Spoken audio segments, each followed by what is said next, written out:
Let me ask you something today. Negative thoughts don't knock before they enter. Sometimes they just take over. One moment, you're going about your day, and the next your mind is racing with worst-case scenarios, harsh self-judgments, or fears that feel overwhelming. These thoughts can spiral quickly, pulling you into a loop of overthinking, anxiety, and emotional exhaustion. And the more you try to silence them, the louder they seem to get. If this sounds familiar, you're not alone. Negative thinking is something every human experiences, but when left unchecked, it can quietly erode confidence, motivation, and even your sense of self. It's like carrying a weight you can't see but feel every moment. The truth is, you can't stop negative thoughts from popping into your head.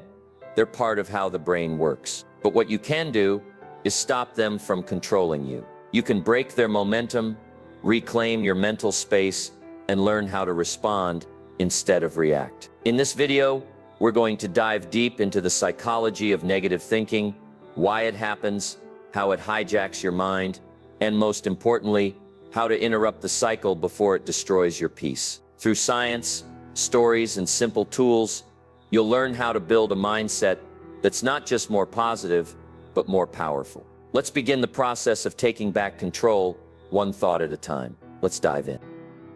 Number 1. What are negative thoughts and why do they happen? Negative thoughts come in many shapes and forms: self-doubt, worst-case scenario thinking, catastrophizing, inner criticism, and intrusive worries that seem to appear out of nowhere. They often sound like a voice in your head, questioning your worth, predicting failure, or assuming the worst about yourself and your future. These thoughts might whisper, "What if you mess this up?" Or "You're not good enough," or "Everyone's going to judge you." Over time, they can become so familiar, so persistent, that you start to believe they're part of who you are. But here's something crucial. Negative thoughts are not facts. They're mental events shaped by biology, experience, and habit. From an evolutionary perspective, negative thinking had a very specific purpose: survival. Our ancestors didn't have the luxury of optimism when their lives were constantly at risk from predators, hunger, or harsh environments. The human brain evolved with a built-in negativity bias, a tendency to focus more on what could go wrong than what might go right. This bias helped our species stay alert and cautious, but in today's world, it often backfires. Instead of keeping us safe from lions in the wild, it now keeps us trapped in fear of failure, rejection, or imagined threats that never actually happen. Your brain is still trying to protect you, but in doing so, it may be sabotaging your peace. The more often you think a certain kind of thought, the more your brain wires itself to think it again. This is due to a concept called neuroplasticity, your brain's ability to reorganize and strengthen connections based on repeated activity. If you repeatedly tell yourself you're not good enough, your brain builds a mental shortcut to that belief, making it easier to return to that thought pattern. Over time, negative thinking becomes automatic, like a reflex. It's not just a thought anymore. It becomes part of how you see the world, and eventually, how you see yourself. It starts with, "I'm nervous about this," and evolves into, "I'm just an anxious person." It shifts from an emotion into an identity. This is why becoming aware of negative thinking is so important. When you don't question your thoughts, you start living as if they're true. You let them steer your decisions, dictate your mood, and shape your reality. But once you begin to step back and observe them, without instantly believing them, you take the first step toward freedom. You begin to see that a thought is just a thought, not a sentence. And so the real question becomes, are you thinking your thoughts, or are your thoughts thinking you? The answer to that question may determine whether your mind becomes your prison or your greatest tool for transformation. Number 2. The cost of letting negative thoughts run wild. When negative thoughts are left unchecked, they don't just stay in your head, they start to shape your entire life. Emotionally, they fuel anxiety, shame, fear, and hopelessness. They rob you of peace by creating a constant sense of internal conflict. Like there's a war going on in your own mind, that persistent inner dialogue. "I'm not good enough. I always mess things up. What if it all falls apart?" Drains your energy and clouds your ability to think clearly. Over time, it becomes more than just mental noise. It turns into emotional exhaustion. And that can lead to decision paralysis. You overthink every move, second-guess yourself constantly, and avoid taking action because you fear the outcome. This fear doesn't just hold you back.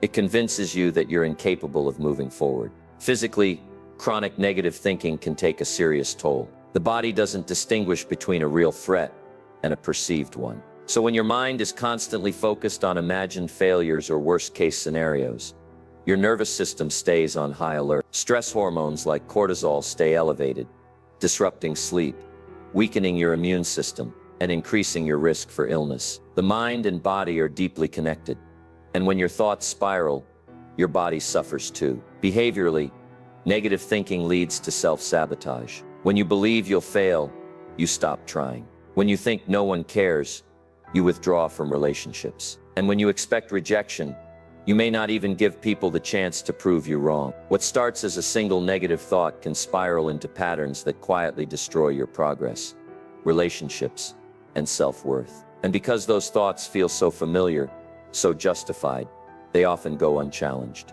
But make no mistake, they are shaping your brain. Thanks to neuroplasticity, the more you follow a negative mental loop, the more your brain strengthens that pathway, making it easier to think that way again. Just like carving a trail through the forest, every time you walk the same path, it becomes more defined. Your mind starts to default to that path, not because it's true, but because it's rehearsed. Think of it this way.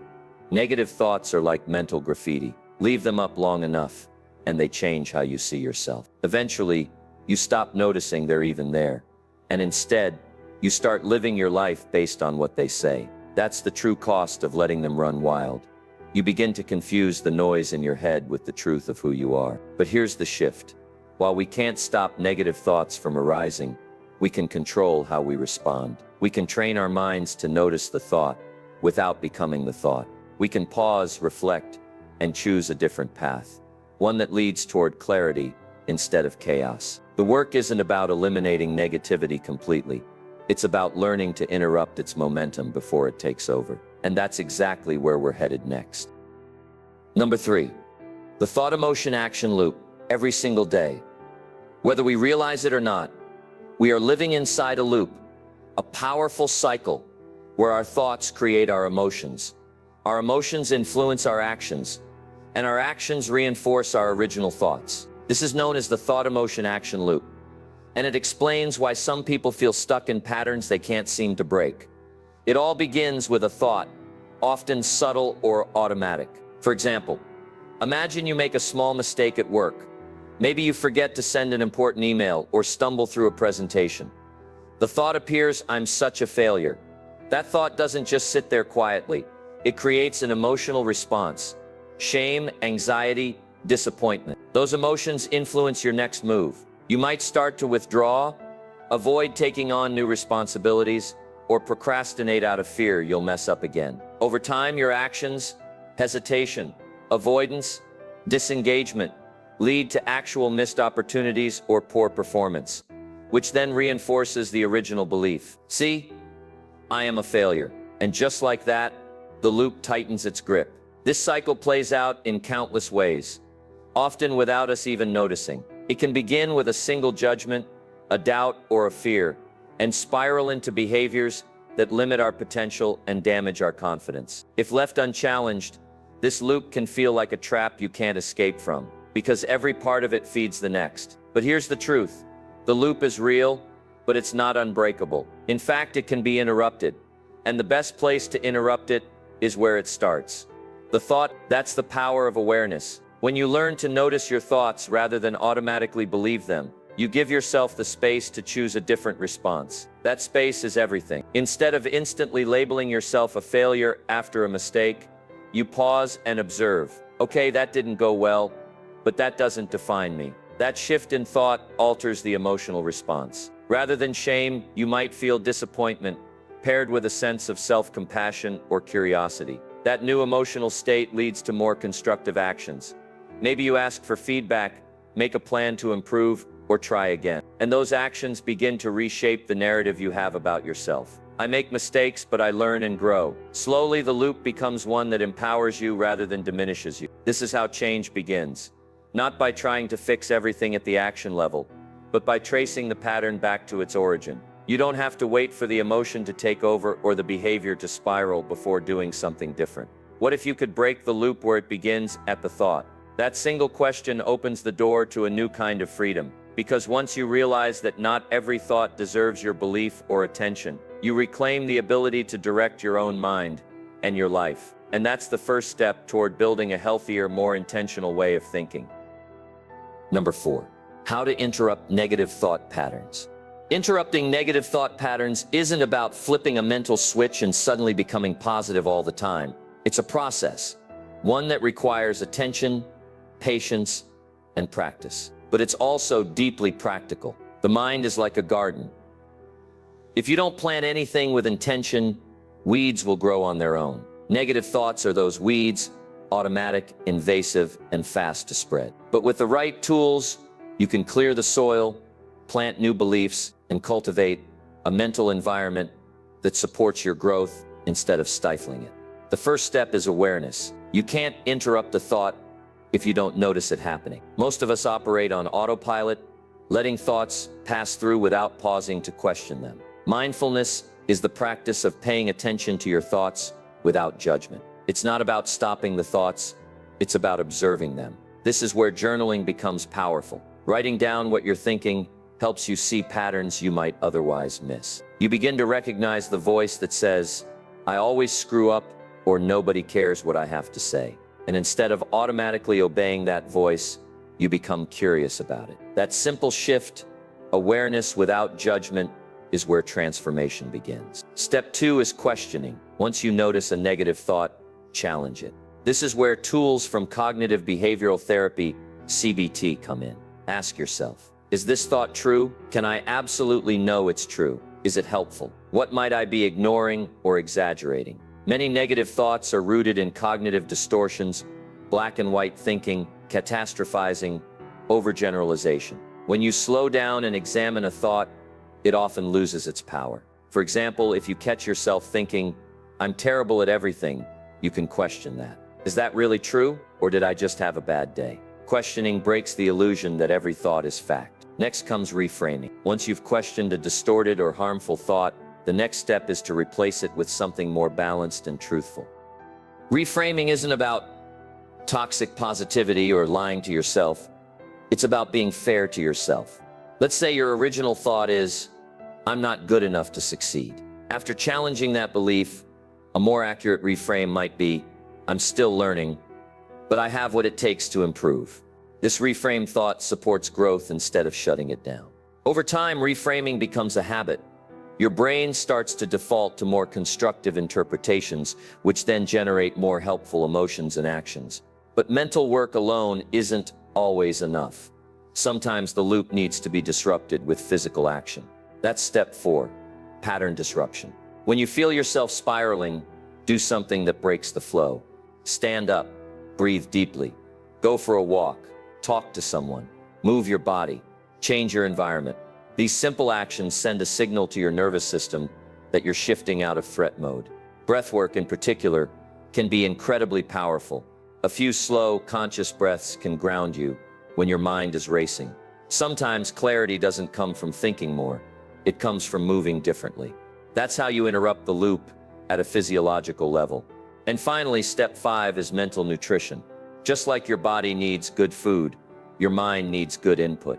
If you constantly consume negative media, cynical conversations, or self-critical thoughts, your mental environment becomes toxic. Wise input leads to wise output. Read things that uplift you. Listen to people who inspire you. Practice gratitude, not to deny problems, but to keep perspective. Use affirmations not as magical solutions, but as reminders of what's possible. Speak kindly to yourself. Feed your mind with intention, and over time it will reflect what you've planted. None of these steps are about pretending everything's fine. They're about reclaiming agency over your inner world. You're not powerless in the face of negativity. You're not doomed to be stuck in cycles of overthinking or self-doubt. You have the tools to interrupt, to question, to reframe, and to choose a different response. Just like a gardener tends to the soil every day, tending to your thoughts is daily work, but it's the kind of work that changes everything. When you become the curator of your own mind, you stop living on autopilot and start living with intention. That's how you build a mental life strong enough to resist the storms and wise enough to grow in their aftermath. Number 5, long-term practices to build mental resilience. Building mental resilience isn't about never having a negative thought. Again, it's about becoming the kind of person who knows what to do when one shows up. It's about crafting a mind that bends but doesn't break, that recognizes storms without being swept away by them. This kind of resilience doesn't appear overnight. It's a long-term process, built on daily practices that strengthen your ability to cope, reflect, and recover. Meditation is one of the most powerful of these tools. Even just a few minutes of sitting quietly with your thoughts teaches you something essential. You are not your thoughts. You're the observer of them. Meditation helps create space between stimulus and response, giving you the freedom to respond to life with intention rather than reaction. It trains your brain to slow down and to let thoughts pass through, like clouds instead of clinging to them like truths. Alongside meditation, movement plays a crucial role. Regular exercise isn't just good for your body, it's medicine for your mind. It helps regulate mood, reduce anxiety, and improve sleep. It also builds a sense of control and discipline, which can be a powerful counterweight to the chaos of negative thinking. Sleep, too, cannot be overlooked. A tired brain is more prone to anxiety, impulsivity, and emotional reactivity. When you're well rested, you're more likely to recognize irrational thoughts for what they are, and less likely to be pulled into mental spirals. Quality sleep creates the conditions for clearer thinking and steadier emotional ground. Equally important is connection. Human beings aren't meant to process everything alone. A strong support system, people who can listen without judgment, reflect your worth back to you, or simply sit with you in silence, makes a massive difference. Sometimes, saying a thought out loud to someone you trust is enough to take away its power. When you're surrounded by people who remind you of your value, it becomes harder for negative thoughts to convince you otherwise. And yet, even with all of this, meditation, movement, rest, support, there will still be days when negativity returns. That's where self-compassion comes in. Resilience doesn't mean perfection. It means meeting yourself with kindness, especially on the hard days. When a harsh thought appears, the most powerful response might simply be, "It's okay, you're human." This process is grounded in neuroplasticity, the brain's ability to change and rewire itself over time. The more often you interrupt negative thoughts and redirect them, the easier it becomes. Like carving a path through the woods, each time you take the new trail, it gets clearer and more natural. Over time, the old ruts, the ones filled with self-doubt, fear, or criticism, begin to fade. New patterns emerge, healthier, more honest, more hopeful. You begin to think differently, not because you force it, but because you've trained your mind to return to center when it strays. And that's the heart of resilience. You're not trying to have a perfect mind. You're building a resilient one. A mind that can withstand pressure, recover from pain, and return to clarity. That's not weakness. That's strength. And it's the kind of strength that lasts. Negative thoughts can feel overwhelming, loud, and all-consuming. But here's the truth. You are not your thoughts. You are the awareness behind them, the presence that notices them, questions them, and ultimately chooses whether to follow them or let them go. Stopping negative thoughts isn't about forcing your mind into silence or pretending everything is fine. It's about learning to redirect your focus and build the kind of inner resilience that keeps you grounded. Even when your mind is stormy, the real power lies not in never thinking negatively again, but in recognizing those thoughts for what they are, temporary patterns, not permanent truths. Every step you take, whether it's pausing to breathe, reframing a harmful belief, journaling, or simply showing yourself compassion, is a step toward mental clarity and emotional strength. These small acts, repeated with intention, rewire your brain and reshape how you see yourself and the world. It won't be perfect. There will be setbacks. But with time and consistency, you will notice a shift. Your thoughts may still knock at the door, but they won't be able to take over the house. If this message resonated with you, take a moment to like this video. Comment with one strategy you'll start using today to interrupt negative thinking, and subscribe for more practical tools on building a strong, resilient mind. This journey is personal, but you're not alone in it. Let's keep growing, one thought at a time.